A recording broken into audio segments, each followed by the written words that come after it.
In relation to the connection between people experiencing intersecting inequalities and experiencing homelessness and housing precarity, the background and the rationale for researching this topic provided in the introduction demonstrates that there is a correlation between women and BAME communities and the private rented accommodation, low-paying occupations, dependency on financial governmental support and high levels of invulnerability to homelessness and housing insecurity.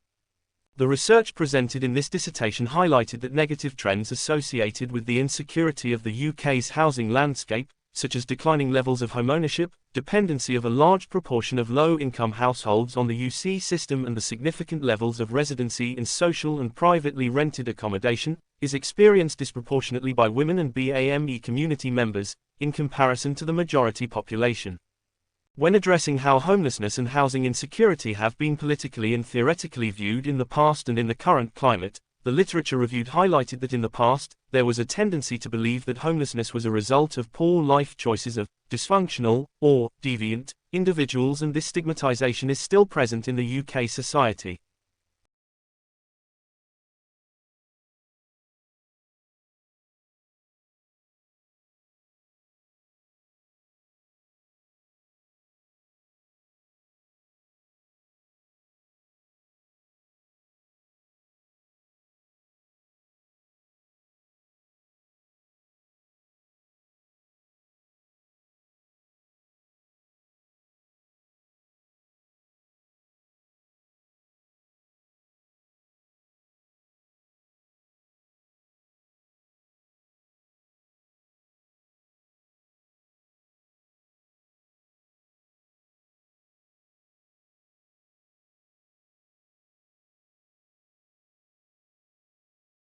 The findings of the dissertation have demonstrated that an intersectional lens can potentially radically improve UK homelessness and housing insecurity policy. These findings are important for future policy and practices, as the issues of homelessness and housing insecurity are not seen as gendered or racialized problems by the UK government, which simply exacerbates the deprivation and stigmatization faced by homeless women and BAME people.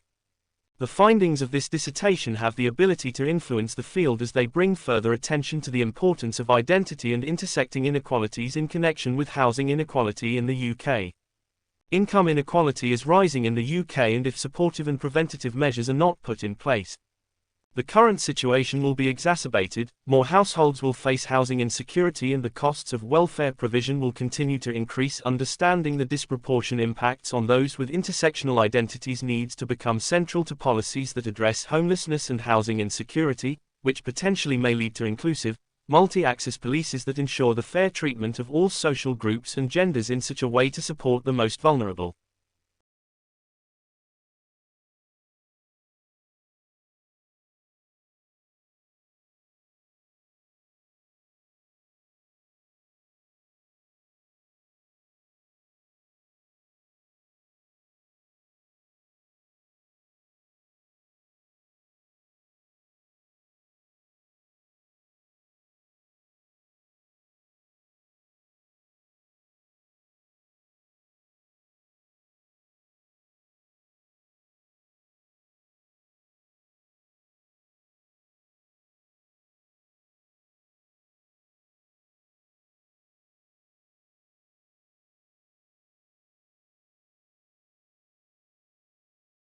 From conducting this research project into how far an intersectional lens improves policies towards homelessness and housing insecurity in the UK, the following recommendations are made for areas of focus for policy reform and future policy creation.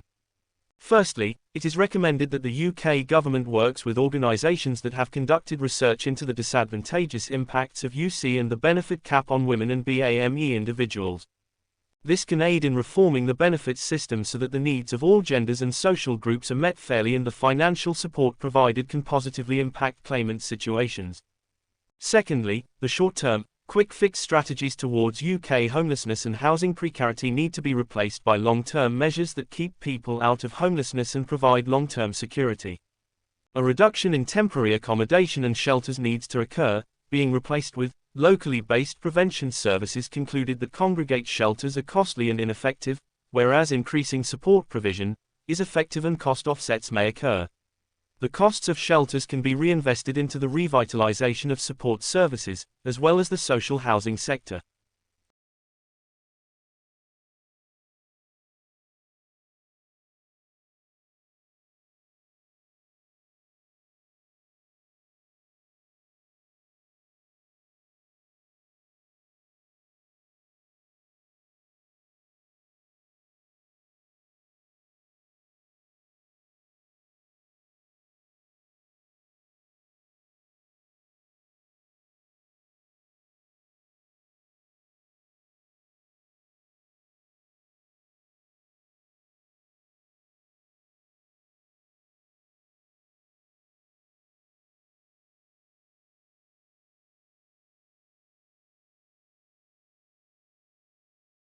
Notwithstanding the gains made by Finland, it should also be acknowledged that there are important differences between the UK and Finland's housing, population and public services landscape.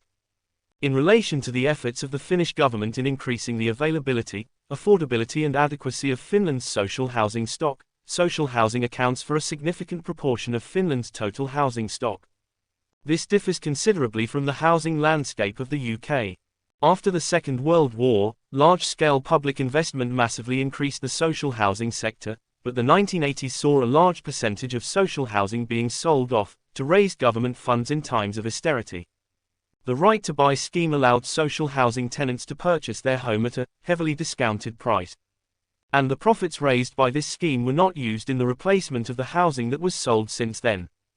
Levels of the construction of social housing have decreased due to grants from the central government falling from 39% to 14%. Such differences between the UK's and Finland's social housing sector offers a challenge towards the implementation of the FHS into UK housing policy, as a much higher amount of social housing is needed to support people in the UK experiencing homelessness or housing precarity.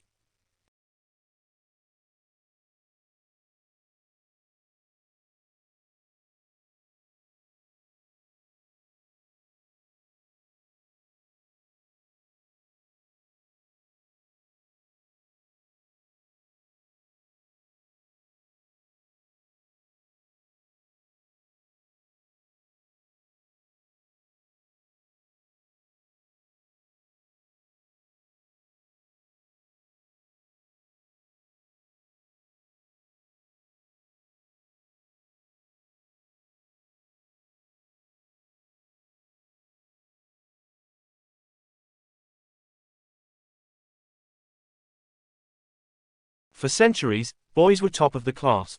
But these days, that's no longer the case. A new study by the OECD, a club of mostly rich countries, examined how 15-year-old boys and girls performed at reading, mathematics, and science. Boys still score somewhat better at maths, and in science the genders are roughly equal. But when it comes to the students who really struggle, the difference is stark. Boys are 50% more likely than girls to fall short of basic standards in all three areas. Researchers suggest that doing homework set by teachers is linked to better performance in maths, reading, and science. Boys, it appears, spend more of their free time in the virtual world. They are 17% more likely than girls to play collaborative online games than girls every day. They also use the internet more. Third, peer pressure plays a role. A lot of boys decide early on that they are just too cool for school, which means they're more likely to be rowdy in class. Teachers mark them down for this. In anonymous tests, boys perform better. In fact, the gender gap in reading drops by a third when teachers don't know the gender of the pupil they are marking. So what can be done to close this gap? Getting boys to do more homework and cut down on screen time would help. But most of all, abandoning gender stereotypes would benefit all students.